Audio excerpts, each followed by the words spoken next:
From a certain corner, they shoot at me. I think the bullet passed, I don't know, just I felt like this, you know. Father Sebastiano Dambra's story and that of the Silsila dialogue movement starts at a time of great unrest in southern Mindanao, Philippines. From his experience as a negotiator during the conflict arose the conviction to heal and unite through dialogue. I said to myself, I have to do this to help people here, Muslim, Christian, to build trust, peace, confidence. The search for a common spiritual ground where both Muslims and Christians could connect was both a wonder and a revelation to the local community. In that meeting, I was surprised. There were Muslims and Christians together. Father Sebastiano de Ambra, he wants that how Christian to become a better Christian and how Muslim to become a better Muslim. He introduced what Silsila dialogue movement is all about, and I've learned the spirituality behind the movement, and from there I got hooked. From a humble hut to a vast centre for dialogue that enriches thousands of people every year, the Silsila dialogue movement has become a lasting instrument for peace in the Philippines.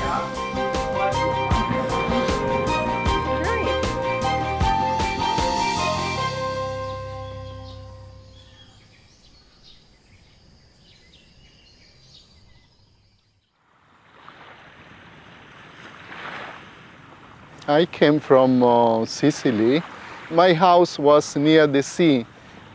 The waves have some spiritual message. You know, sometimes I know the sea is very calm, sometimes it's rough. The sea can remind us that there is another horizon.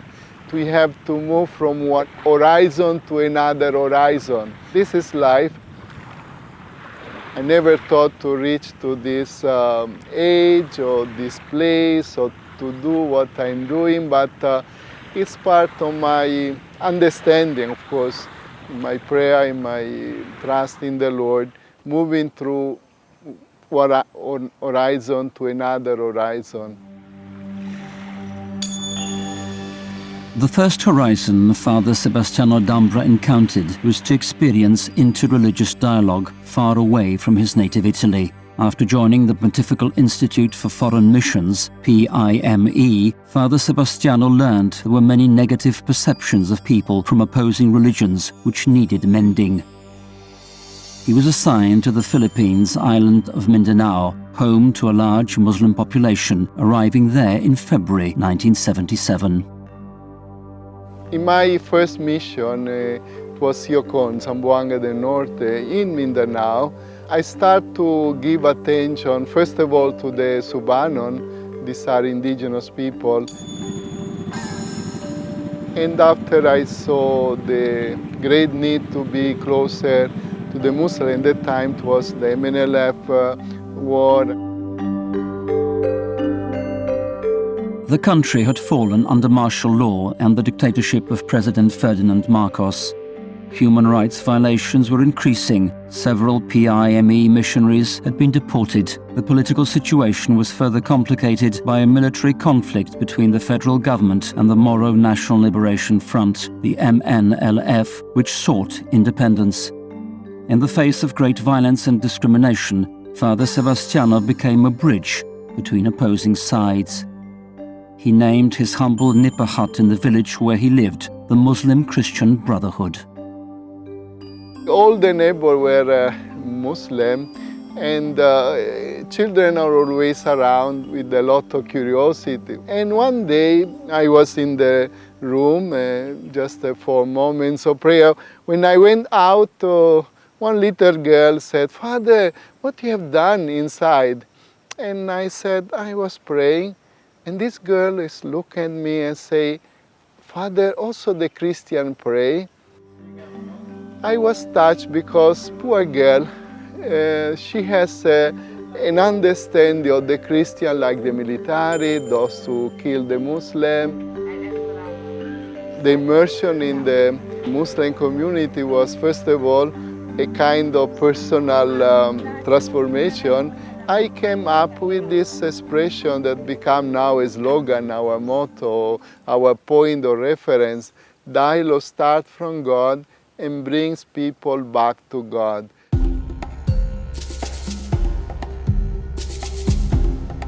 Thanks to the respect garnered from the Muslim community, Father Sebastiano was asked by the MNLF rebels to negotiate their surrender, for which the government would grant the rebels amnesty. This was a time of heavy military operations in different parts of Mindanao, resulting in major casualties from both the civilian and the armed groups.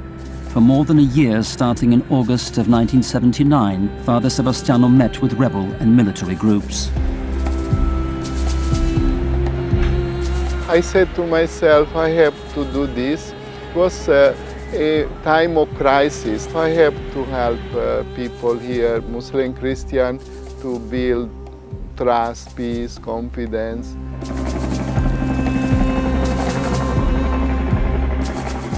One time I had a very big problem. The military in some way betrayed us and we were about to have an encounter. The commander, he said, Father, you go, and I said, no, I've been with you for 1 week, I want to stay here. He said, okay, Father, be sure that if they attack us, we will defend you, you will be the last to die, no? These words of a commander who had done so many things in that line of violence touched my heart. I said, look, in the deeper part of the heart of each person, there is always a corner of goodness. We have to reach to that level. In 1981, Father Sebastiano's role as negotiator came to an abrupt end. An attempt was made on his life by the military, in which his close friend, Boy de Guzman, was killed. Afraid for his safety, the PIME mission superiors asked Father Sebastiano return to Italy. From 1981 to 1983, he deepened his knowledge of Islam at the Pontifical Institute for Arabic and Islamic Studies in Rome. Those years would prove providential to his future mission in the Philippines. I could decide to stay in Italy and stop with this experience, but I was challenged to do more. For me, it was a kind of discovering, because although I had a certain understanding of Islam, but not so much, I discovered that in Islam there are also these people who are considered the spiritual, the mystics, who have a deeper faith. And they talk about silsila, means literally chain or link to their master, and the master link to God. I said, if each one of us are linked, we belong to the same family. In this concept of silsila, Father Sebastiano found the spiritual foundation for interreligious dialogue. Upon his return to Zamboanga in 1983, he brought Muslim and Christian friends together in the spirit of one family. He wanted people of different religions to unite and experience together the love of God for all humanity. In that meeting, I was surprised. There were Muslims and Christians together. And then he presented his idea of forming Muslims and Christians together and to call it silsila. People who will be together in promoting dialogue is the way to peace. At that time there was some effort, but normally just to do activity together, Muslim, Christian, I said, cannot be like this. A dialogue has to have a spiritual foundation, if not along the way will end.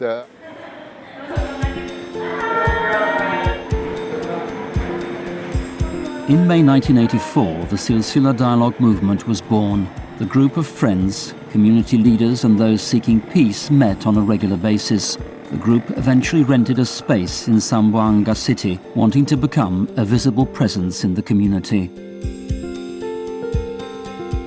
Our dialogue must be a dialogue with God, within ourselves, with others, and creation. So we put like 4 pillars of our spirituality, of life in dialogue, and people understood. I remember that some Christian or friends tried to say, but maybe this about spirituality, the Muslims do not understand so much. But I said no. In fact, the Muslim, of course, those who are open to this idea, understand well. They are open to a certain spiritual understanding of life in dialogue. I found it very convincing, our being together with Father de Ambra, because his mission and vision is like with us also. We are also advocating peace to the community in an Islamic way. This is also in the context of the Quran, to invite people to a common words. We are working together on how to create bridge toward relationship so that we can have harmonious living together with one another.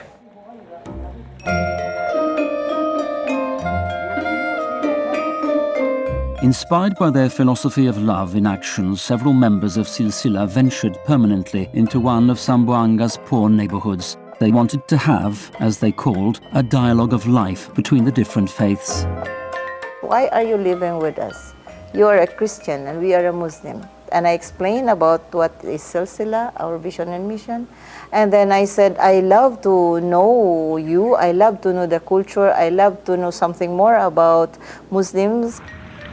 They were surprised because it was new to them. A Christian like me who is interested about them. I said, we may be different in faith and culture, but there must be something we can share together. They welcomed me. I mean, they were smiling because for them it was a strange reality. So I said, it is the first time for us to hear a Christian interested about us.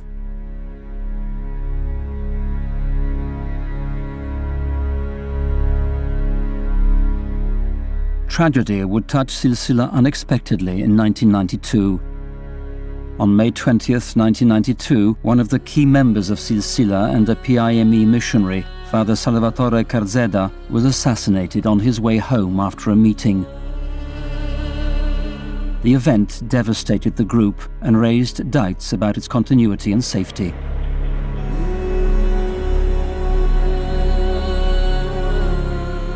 It was in the evening, and for sure it was an ambush.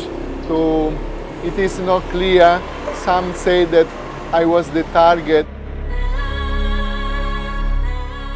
That was the biggest sad moment for me, for all of us, to the point that people want us to stop, say it's impossible. The feeling that we lost someone in the family of Silsila was very intense that time. No? To lose a friend, someone who inspires us. There were so many forms of discouragement that time, not only because he was killed, but even other people tried to discourage us to stop our work and activities. And then even trying to threat us like, if you will not stop joining Silsila, you might be the next one to be killed.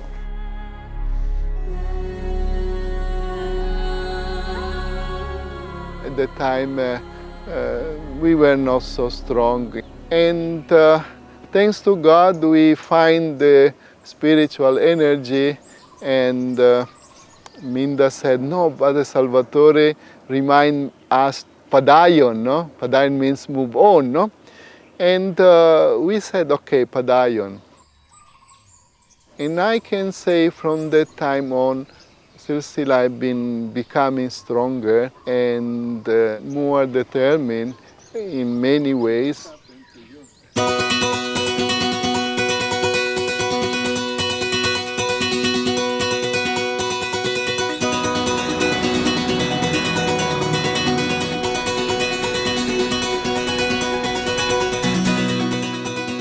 Today, the Silsila dialogue movement has expanded considerably since its formative years. The movement reaches beyond Zamboanga, with programs extending nationally and internationally.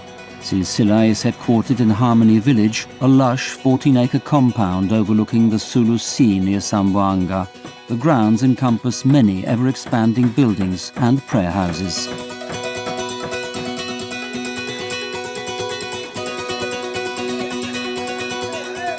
Harmony Village hosts numerous annual activities, including summer youth courses where Muslims and Christians interact, formation of faith groups and leaders, media production and publication, and many others.